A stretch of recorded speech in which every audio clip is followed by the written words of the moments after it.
So, hi, micro folks. This is fall semester 2019. It's Open Lab Friday, November 22nd, and we have some great micro students here, and they asked some really good questions, and so with their patience, we're going to record the answer. And one of the great questions they just asked that lends itself to all kinds of lab exam questions is they had a question on E. coli serotype 0157H7.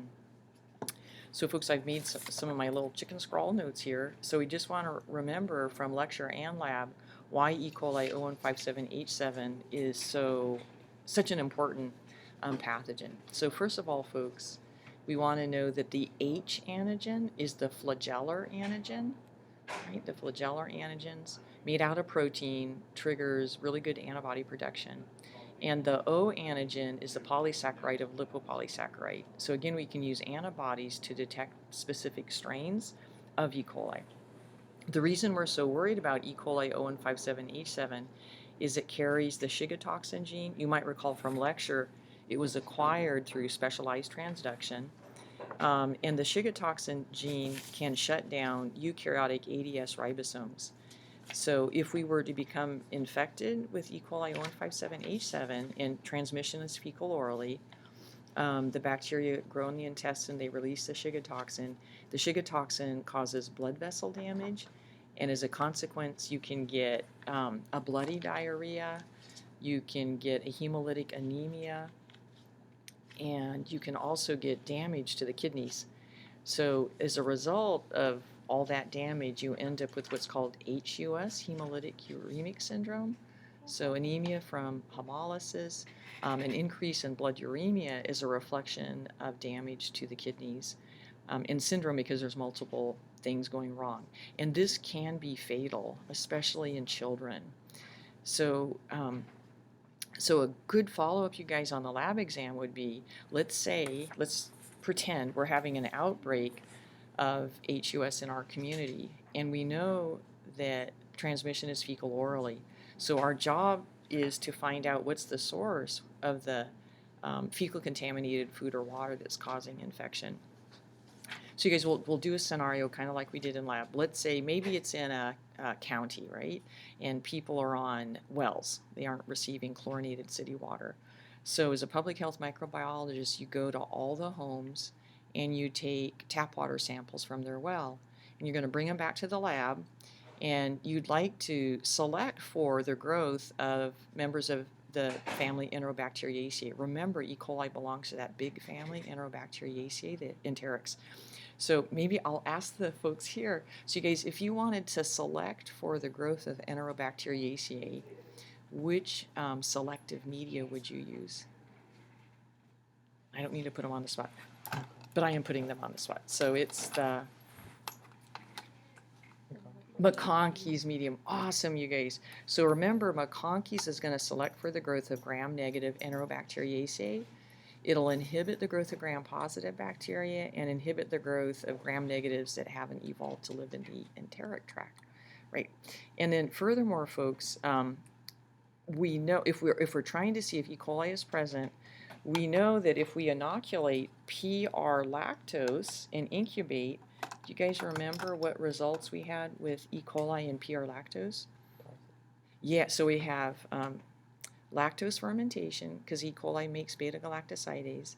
So the phenol red turns yellow because when the lactose is fermented, we make acids. And furthermore, you guys, just as a little review of PRs, we'll notice in the durum tube there's a gas bubble.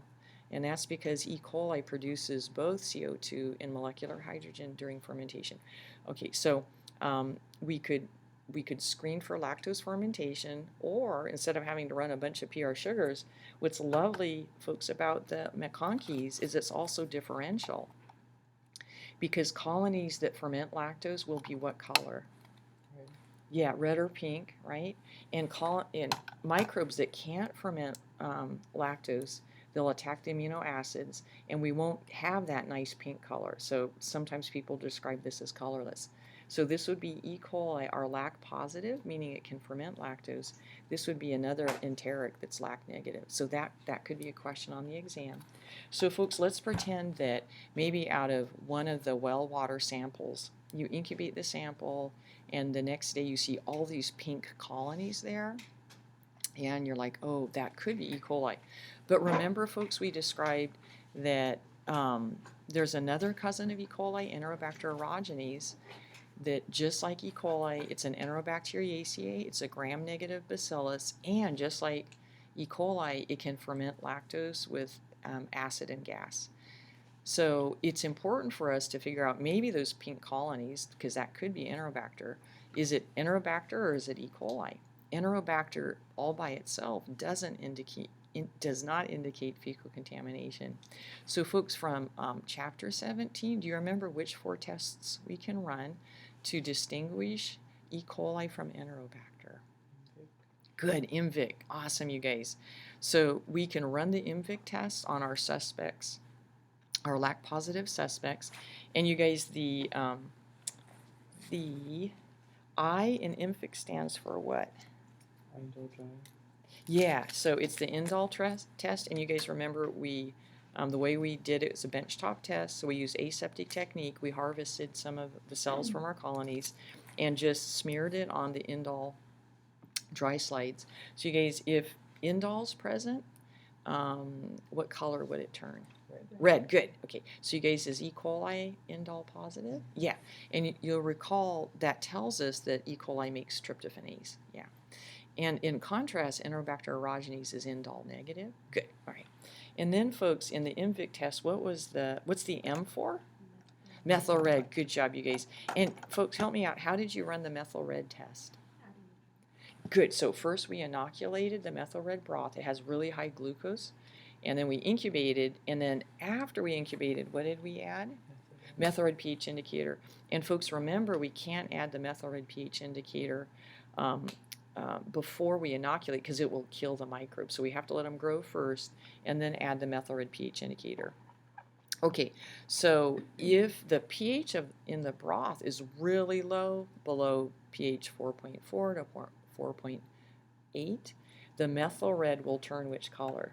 Red. Good, you guys, good. So here's a positive methyl red test, and a positive methyl red test tells us our microbe performed which fermentation pathway? Mixed acid fermentation. Awesome. So you guys, if your lac positive little guy was MR positive, is that consistent with E. coli? Yes, it is. So E. coli is MR positive. What about Enterobacter aerogenes? Yeah, Enterobacter aerogenes would be MR negative. Good job. And then, folks, in the IMVic test, what's the V stand for?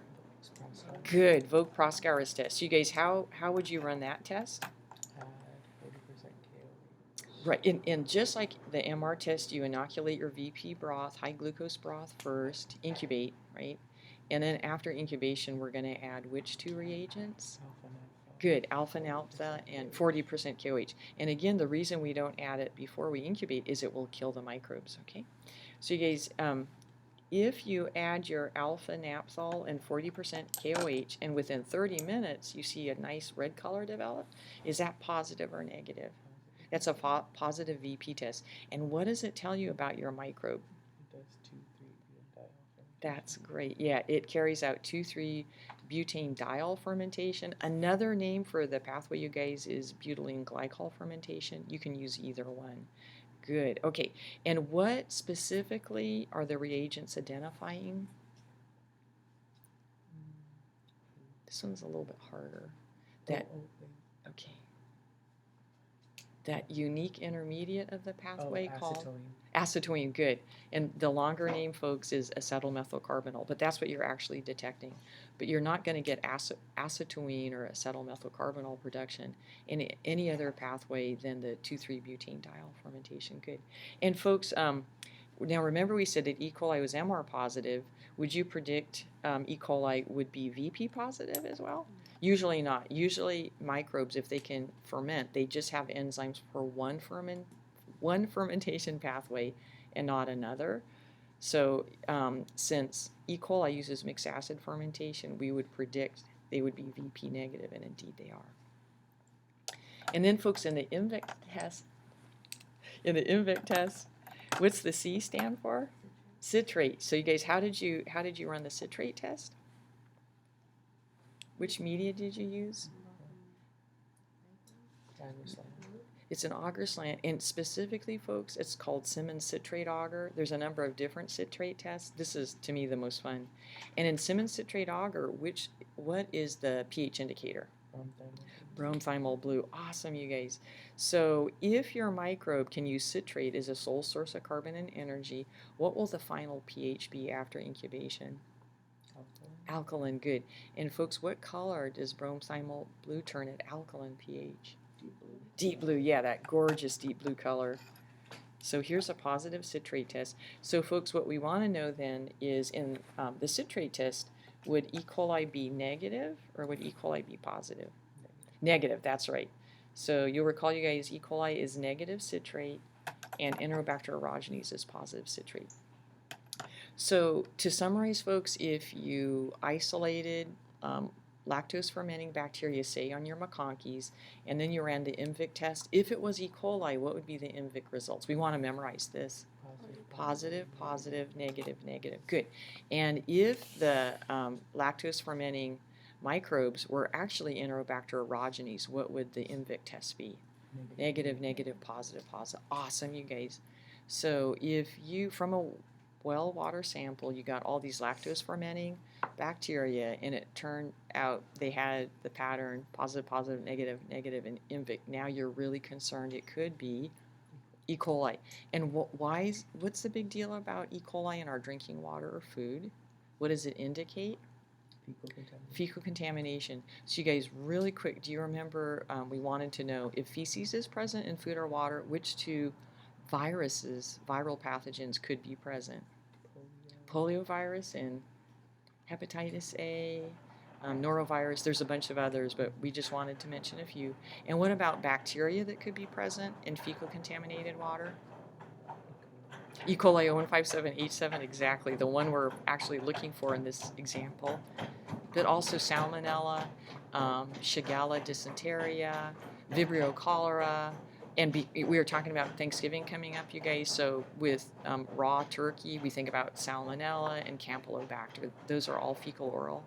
Okay, and then with regard to protozoal cysts that might be present in fecal contaminated food, the two that we studied were Giardia, good, and Amoeba histolytica, good, you guys. And with regard to helminth eggs, which helminth eggs could be present in fecal contaminated food or water? Two that we studied, Teniasolium, good, and Ascaris, awesome, you guys, good. Okay, so any questions, you guys? What I'm going to do is just do like little short movies here and post them. So, and you guys asking questions, that's going to help your colleagues, because the questions you have, I bet you a lot of other people have.